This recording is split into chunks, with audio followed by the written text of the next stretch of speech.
Log of the Demeter, 4th August. Still fog, which the sunrise cannot pierce. I know there is sunrise because I am a sailor. Why else I know not. I dared not go below. I dared not leave the helm. And here all night I stayed. In the dimness of the night I saw it. Him. God forgive me, but the mate was right to jump overboard. It was better to die like a man. To die like a soldier in blue water no man can object.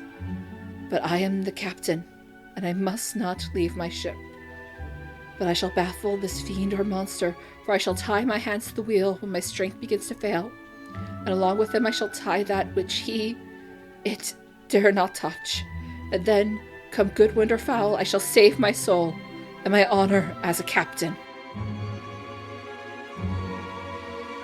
It's time for Dracula Weekly. It's time for Dracula Weekly.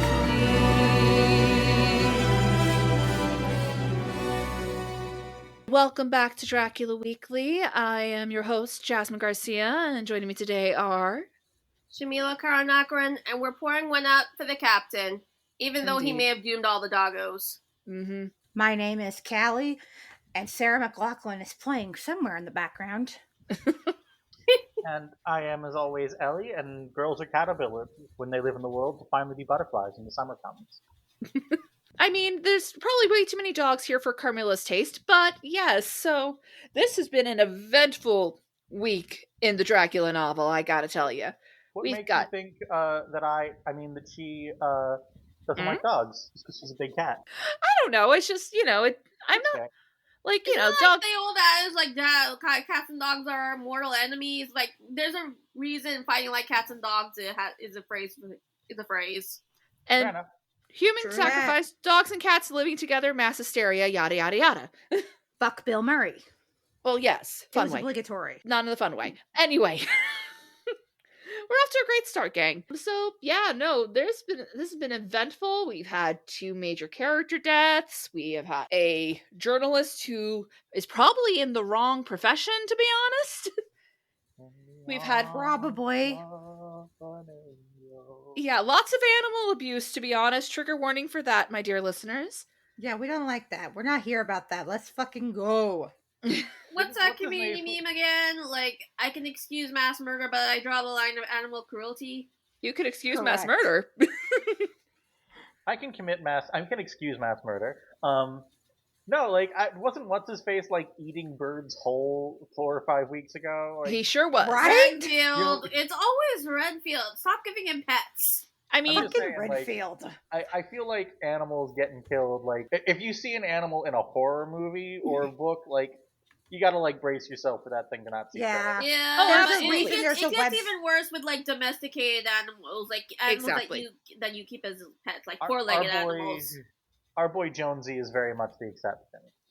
Yeah. There's a reason. There's a website called doesthedogdie.com. And there's a reason why, even though I do actually quite like the original Halloween, there's one particular scene I keep on having to fast forward through.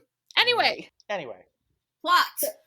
Plot. The captain realizes his first mate was right, but too late. Too late. So sad. Sorrows, prayers. Gee, Callie, tell us how you really feel.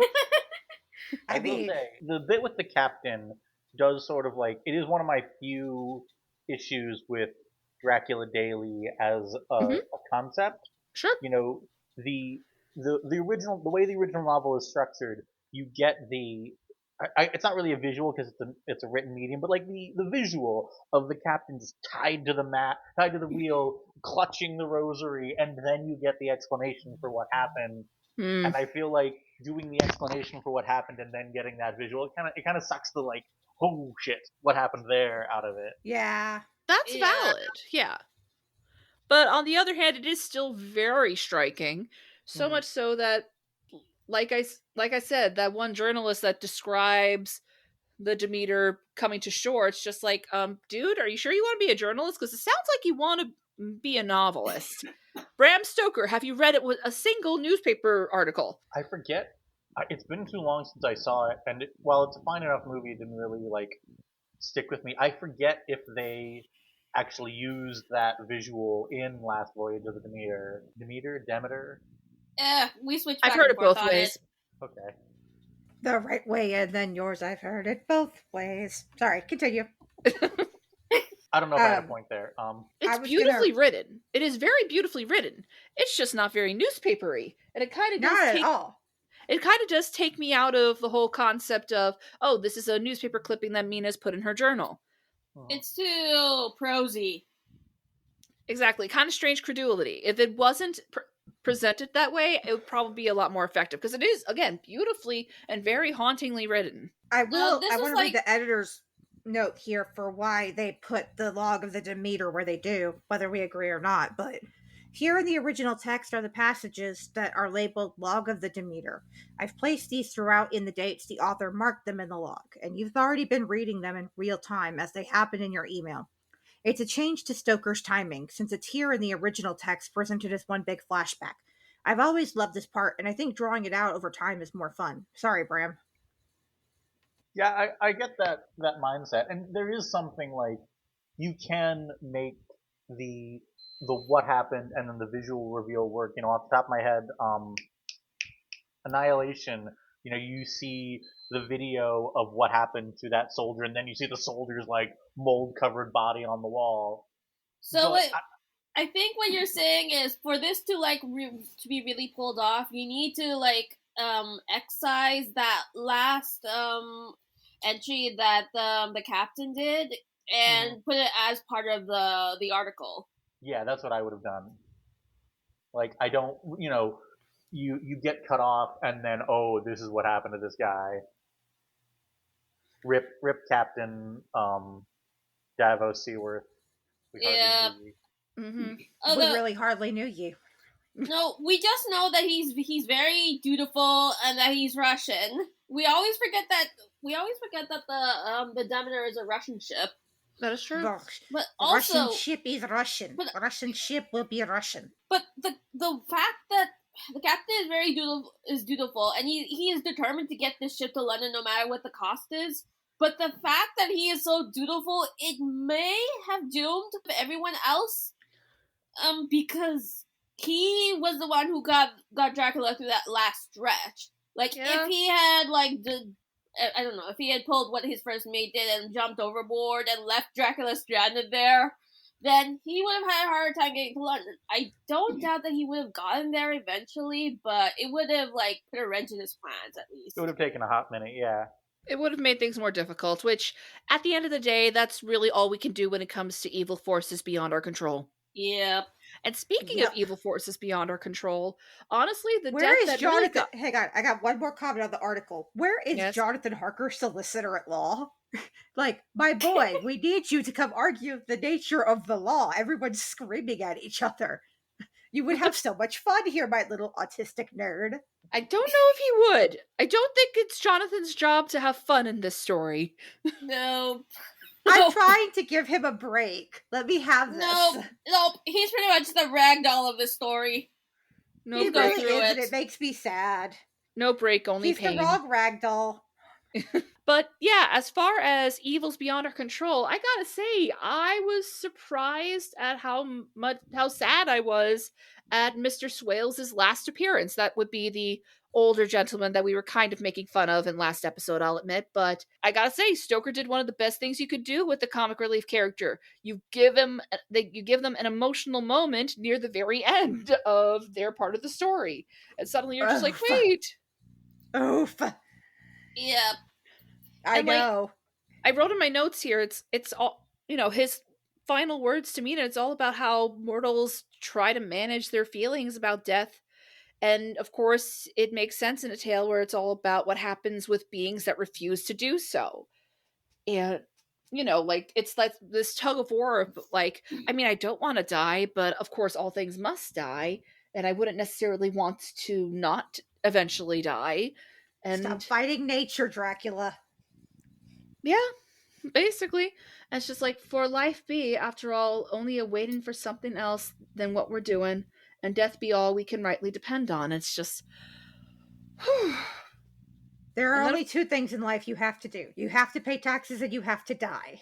Mm-hmm. And you don't even have to pay taxes. You can go to jail. Or you But could there's live in also like a sense of woods. loneliness with Swales because he's like 100 years old, and the world Yeah. has around him has changed so much. Like probably is for any friends and loved ones have long since passed. So Yeah. he probably thinks it's already long been his time. Like he's already like almost like 100 years old. Mm-hmm. I mean, if he's like 100 years old when Dracula came out, you as a kid when France decided, we're kind of done with like the whole king dealy. Yeah. Yeah. He's That's seen wild. so much. Yeah. Yeah, that's a lot. But It's yeah, like- no, it's just It's like, as much as we're all afraid of death, I think the idea of seeing just how much changes around you if you do last longer than average, I think that's also kind of frightening. I think that like a lot of very good horror stories, and in particular most good vampire stories that, if not center, then at least include the vampire's perspective, kind of have to contend with this notion of what happens to you as a person if you keep going forever as you Mhm. are. Like my favorite vampire movie is still Let the Right One In, and like there's this guy, this old dude who was hanging out with the little girl vampire, and it's kind of implied that they've known each other since like he was the age she appears to be, you know? And specifically the age of the little boy she's now befriending, yeah. Yeah. Uh-huh. Which, oof, that has Yep. implications. That has implications. But yeah, I want more Dracula adaptations to include Mr. Swales now, I gotta say. And then he goes out in the most horrific way. Like, he is scared by something god awful and his neck breaks.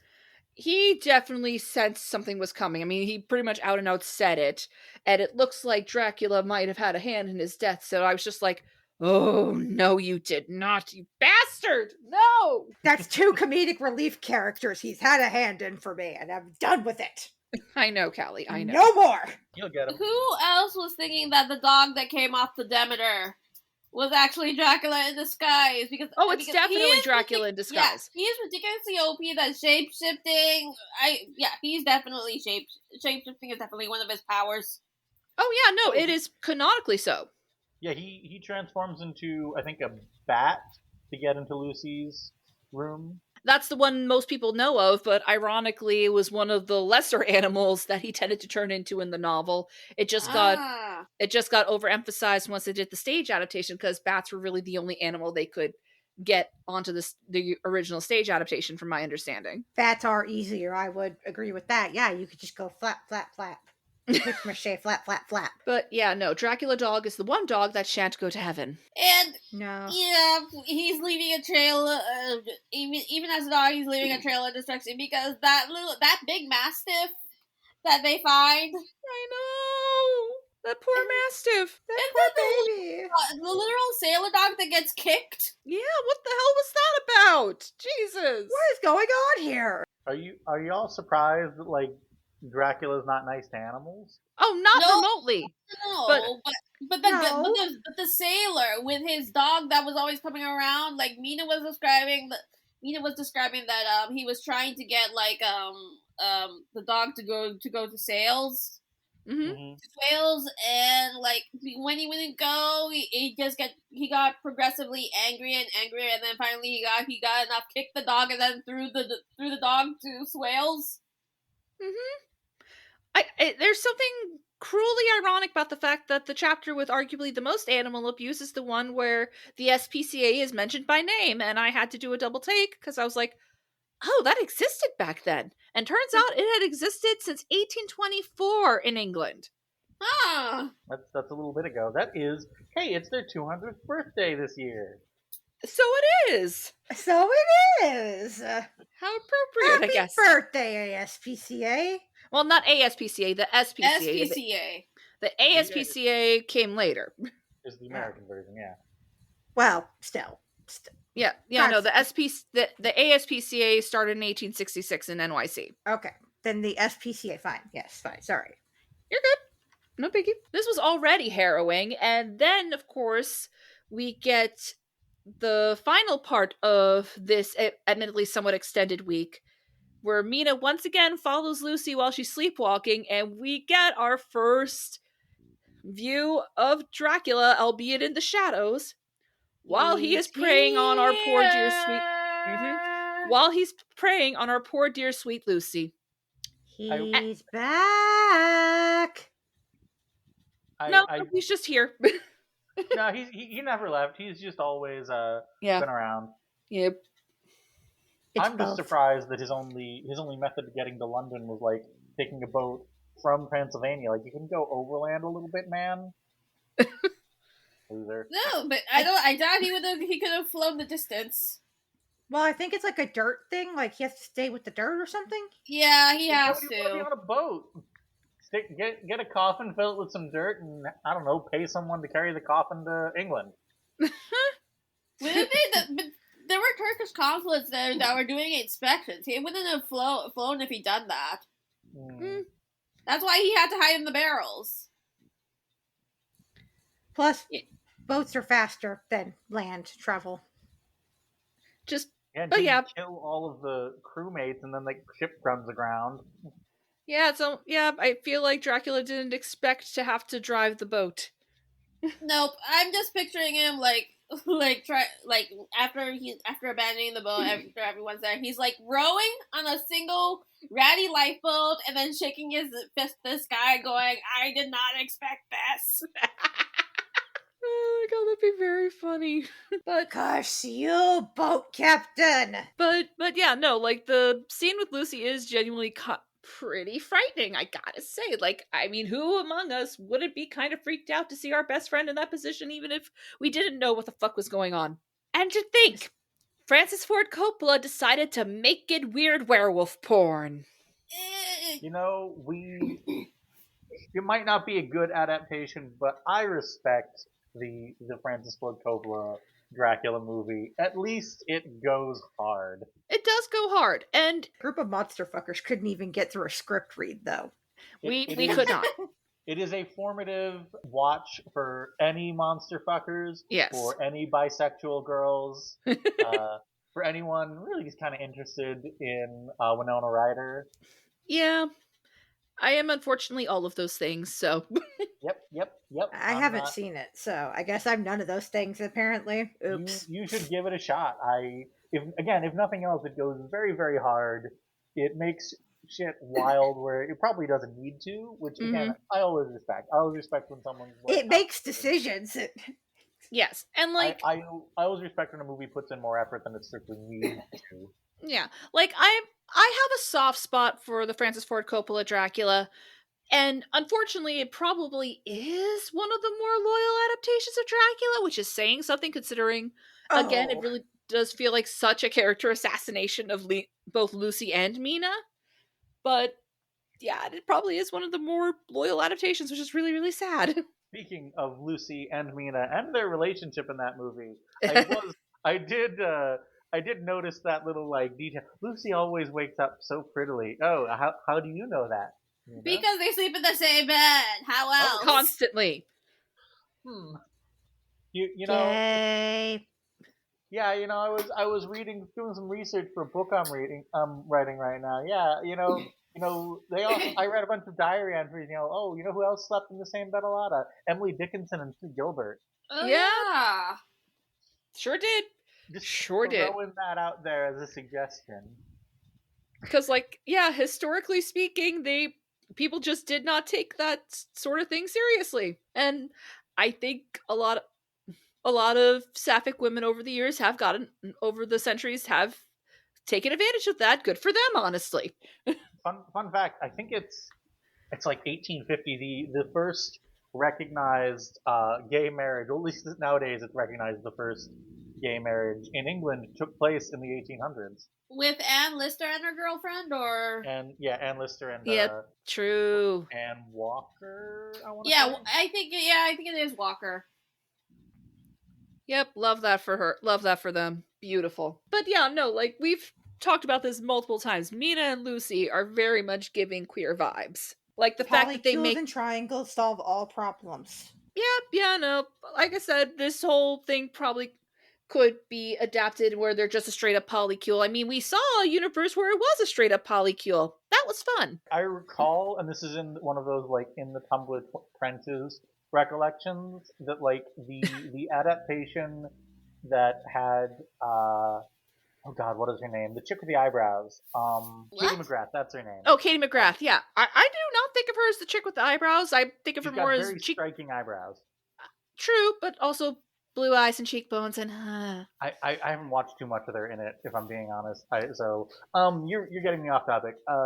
The one with her, I supposedly had them like at least playing with that notion, but this is the same group of people who told me she was blowing out Supergirl's back, so I don't trust them at all. No, listen, no, like, in that version, about the only saving grace of that particular adaptation is indeed, yes, Lucy is madly in love with Mina. Unfortunately, as I was telling Shami during one of our episodes, the way they basically have her confess her love, and Mina assumes that Lucy was just getting off on their gal pal time, basically. And so in a act of self-destruction, and also to kind of show Mina that her fiance Jonathan is in fact a douchebag, she seduces him. And that is what makes Dracula turn her into a vampire. What happens next? She Nothing good.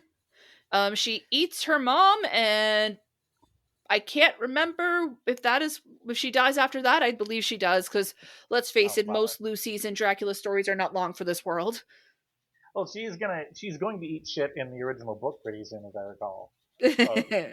For a book. Okay. She's gonna be loving kiddos, as that one YouTuber says. I refuse to be shamed for spoilers for this book. This book is over a century old. I live under a rock. My point is the statute of limitations is over. Yeah. I'm not mad. I'm laughing. Let me be clear. I think it's funny.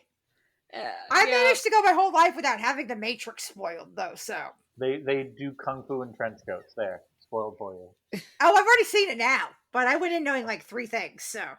Impressive. It broke their brain. It was so delightful. That movie rules. It was such a fun experience. I did not know anything. I was like, what the fuck is happening? When the big reveal happened, they had to pause it to process. Truly, knew nothing. You got to an adulthood without knowing the twist in the Matrix. Right? I don't think I got out I live under a rock. Well, I was like, when I say I didn't get out of middle school, the Matrix was in theaters when I was like 9 years old, so it was really just like... Yeah, no, anyway. I knew I don't even remember when I first learned the twist of the Matrix, but like I learned it I knew it way before I even saw the movie. But yes, anyway. Anyway, yeah, back sorry. on topic. Back to Dracula. Yeah. Speaking of spoilers, Callie, do we have predictions? Oh, we forgot one detail. Okay. One detail. Okay. Like Dracula's already been feeding off of Lucy, and because Mina was in such a hurry trying to get Lucy back home, and she was like pinning the shawl around her. She thinks that the pinpricks on Lucy's neck are from the pin. Right? It's just like, Mina, honey, no. To be fair, if you're like a normal person, you know, running around in the middle of the night trying to find your girlfriend, and because you're worried that she's going to catch a cold, and you're worried about like what will get out if her reputation is ruined. Yep. To be fair, Mina didn't know what vampires were. She hadn't read Dracula. Dracula wasn't out yet at this point in her life. So, well, maybe given her age, maybe she was reading Carmilla and her inclination. I'm gonna say no, if only because she clearly does not know about vampires. I feel like if she had read Carmilla, she probably would have figured out some things about herself. Yes, yep. But unfortunately, she was not. No, she wasn't in Ireland at that point, because we forget they've been in Scotland this whole time. We only just find out now. True. That does explain Mr. Swales' accent, doesn't it? It is, in fact, Merida. That was a perfect clip, Jazz. Go figure. Good job, bestie. So I think that means we have to do Shami's predictions now. Well, I think I spoke. Not my predictions, Callie's. Callie, sorry, I misspoke. You're good. It's okay. I was like, I didn't know Shami was doing predictions with me. Okay. I'm going to keep up. Well, I guess he's not showing up anytime soon because I've already tried this 2 weeks in a row. So I guess Van Helsing's not showing up anytime soon. So we're going to toss that one out for a little bit. Which makes me sad because I love Van Helsing. I don't even know him yet, but I already love him. On that note, one thing I will note, and I'll probably say this when Van Helsing does finally show up, I find it super interesting that Van Helsing sort of became the usual, like, Dracula opponent in pop culture if you're not doing a direct adaptation. And I suspect, but I can't prove, that that's purely because that's a rad fucking name. It is a very rad fucking name. That's true. And you could do a lot with a Van Helsing line. Not the point. Yeah, he's not. I'm going to stay on topic today. Yeah, I'm not staying on topic. I'm never on topic. Anyways, what's going to be happening with Mina and Lucy next week? Mina and Lucy are going to head back to England, I think. Hey, what's happening with Drac? What's he doing now? Dracula is going to find Lucy soon, and it's going to get ugly real quick, real fast. Mm-hmm. Your boy Johnny, what's happening with him? Yep. Who? Your boy Johnny. Johnny! My boy Johnny, yes! He's going to be back from Transylvania soon, and he's going to be horrified. He's traumatized. He's very traumatized and very sad and broken, and we need to help him. We're trying, okay? What are the boyfriends doing around this time? Yeah, what are the boyfriends doing? They're trying to keep shit running for everybody else. They're shenanigans and adventures. They're the only ones having a good time right now. Yeah, somewhere Quincy and Arthur are like smoking weed and camping. Literally, that's what I was about to say. They're having Jazz will get this joke more than anyone else. They're having the 1800s version of the Vale and Keith go off to find Jekyll adventure. Sure, but also, I mean, I would argue that Dr. Seward is never having a good time.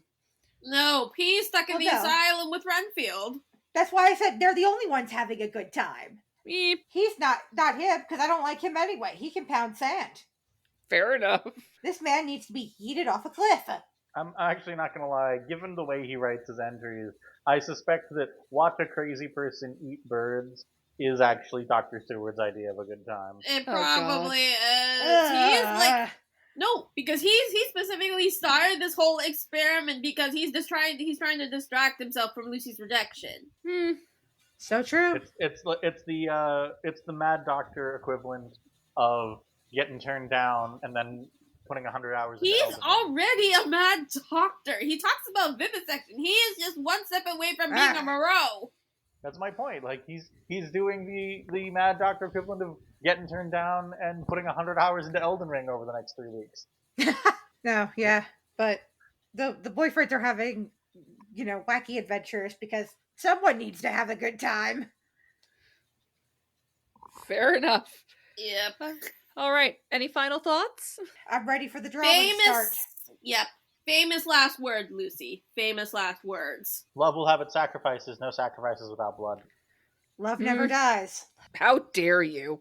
I had to, Jasmine. I think that's a different gothic. Yeah. Yeah. Rock was the main thing. Jazz knows. Okay, I'm calling up Hollywood right now, pitching Dracula versus Phantom of the Opera. Don't speak that into existence. Yes, speak that into existence. A fight that will be over in 45 seconds because we forget that the Phantom of the Opera isn't even special. He's just and Dalton would have a gay old time with that. He just knows the opera house really well. No, Jazz knows what I did there, and that's why she's growling at me. Yeah. No, just trap Dracula in the mirror room. That'll set him off. Ooh. Oh, fuck yes! That's my punishment. The mirror room. Jazz, I'm not staking him anymore. No. Awesome. No, you gotta stake him. Every time they're like, oh, I was saying this earlier, Jazz wanted to trap Dracula in one of her Funko Pops. And I'm like, that's a Chucky situation. Yeah, that is how you end up with a Chucky situation. Truly.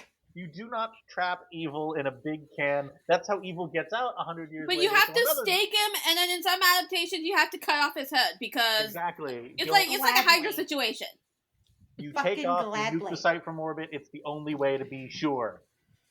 You are responsible for the death of my comedic relief, boys. It's time for you to fucking go. Precisely. Yeah, but we can lock him in a mirror room for the psychological terror of it, and then we sink I him. will have fun. One-way mirrors. Woot. I want to watch. I know. Who has stuff to plug? So you can find me on the online news on Tumblr, where I post listicles and do fan craft requests. So if you're ever in the mood for one of my fan casts, so just pop in and let me know. I'm, as always, can be found on Twitter, Blue Sky, Letterboxd, and Medium at LSR42. Ellie, your accent is slipping. Oh dear. Well, I'm sure that's not foreshadowing. Nothing. I can also be found on Tumblr at Football in Tuxedos with dashes between all the words. And obviously, I am the host of The Biggest Night in Podcasting, where we watch a randomly selected Oscar-winning movie and talk about it. Jazz has been on it several times. We've got a good episode coming up on The Picture of Dorian Gray. Stay tuned for that. I'm excited to be there. Speaking of gothic figures that are gay. I will, at some point in the episode, call it The Portrait of Dorian Gray, because that's what I thought it was called for most of my life. And you just have to make the piece for that. Blame Portrait of a Lady for that. Portrait of a Lady on Fire? I don't think we can blame that. No. Okay. I'm Callie, and I'm the host of Postcards from Mystic Falls, a podcast where residents of Mystic Falls drag newcomers into the Vampire Diaries coven. We'll be starting with the Vampire Diaries and continuing with each of the 2 spin-offs.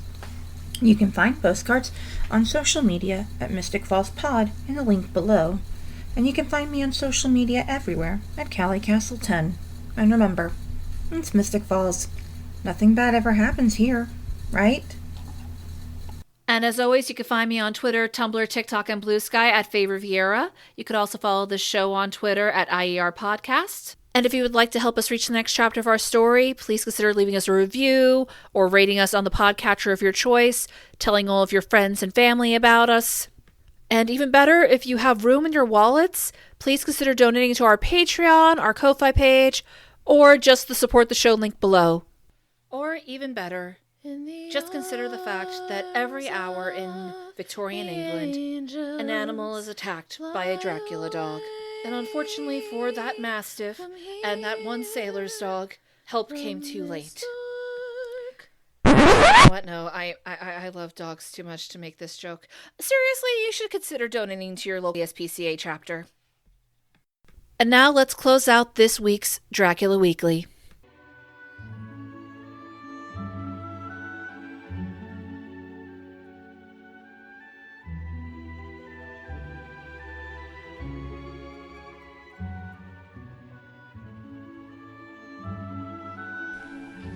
Lucy seems more restful than she has been for some time, and fell asleep at once. I shall lock the door and secure the key the same as before, though I do not expect any trouble tonight.